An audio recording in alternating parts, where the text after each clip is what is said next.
আসসালামু আলাইকুম। মূলত আজকের যে স্টোরিটা শেয়ার করব, এটা এটা একেবারে রিয়েল স্টোরি। মূলত এইবার ঈদের ভিতরে আমাদের দোকানে একজন লোক কাজ করে, তার স্টোরি।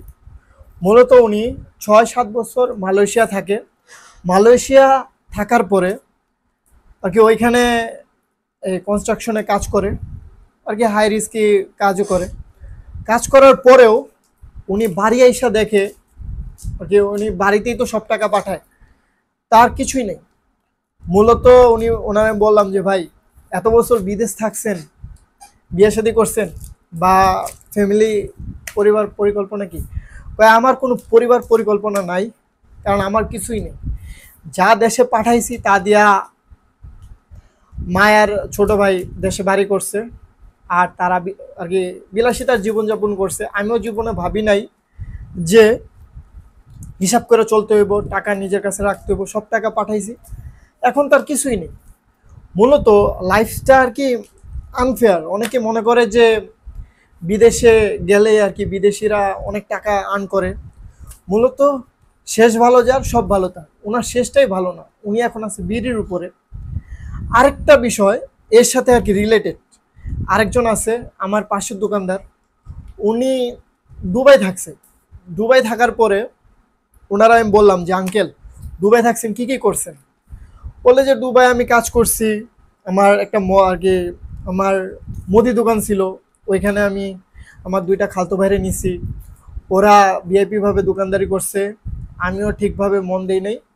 ওনার আর কি ব্যবসাটা আর কি লস প্রজেক্ট। আর কি উনি আর কি টাকা পয়সা কামালে কি করে, মানুষ বিলাসিতা করে, আর সব ধরনের কাজই করা যায়। মূলত মানে মূলত যারা টাকা পয়সা কামাই করে আর কি সব ধরনের কাজ আর কি, যাদের কাছে অনেক টাকা থাকে তারা তারা আর কি অনেক কিছু করতে পারে খুব ইজিলি। ইজিলি বলতে আর কি সব ধরনের কাজ, ভালো কাজ মন্দ কাজ, তাদের জন্য সব কিছুই কি করাটা সোজা। মূলত ওই আঙ্কেলে বিদেশ গেছে। বিদেশ যাওয়ার পরে ওনার কিসমত ভালো ছিল, উনি বিয়ে করছে একজন রে। উনি হলো স্কুল টিচার। ওনার লাইফ বিন্দাস, 3টা পোলামায়া আছে। আর কি বুঝতেই পারতেছেন আঙ্কেলের বয়স 40+। উনি আর কি একদিকে সাকসেস। আমি কইছি আঙ্কেল, আপনি বিদেশ যে কিছু করতে পারেন নাই, তাতে কি, আপনি একটা ভালো বউ পাইছেন। যে আর কি চাচি, চাচিকে নিয়ে কোনো ভাবতে হয় না আপনার। চাচি, হ্যাঁ চাচি অনেক মিতব্যয়ী, অনেক হিসাব করে চলে। চাচি পাইছেন একটা। কয় হ, আমি স্বীকার করি, কারণ উনি বিদেশ গেছে এই নামেই তো আর কি ওনার বন্ধুর বোনরে উনি বিয়ে করতে পারছে। আর কি ওনার আর্থিক অবস্থা আর কি কার কখন আর্থিক অবস্থা কেমন যাইব এটা বলা যায় না। মূলত আজ আপনার আর্থিক অবস্থা ভালো আছে, কাল কি হইব সময়ের পরিবর্তনে তা বলা খুব মুশকিল। এখন আপনার নাই, 2 দিন পরে হইব।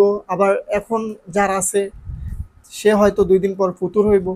কারণ রাজাও ভিক্ষা করে, আবার কি গরিবও কি বড়লোক হয়ে যায়। আর কি সময়ের বিবেচনা করলে সময় খুব শক্তিশালী। ভিডিওটা এই পর্যন্তই। আর কি যা আর কি মাথায় আসছে, মন চাইলো গল্পগুলো শেয়ার করলাম। যদি কোনো মতামত থাকে তাহলে অবশ্যই কমেন্টে জানাবেন। আল্লাহ হাফেজ।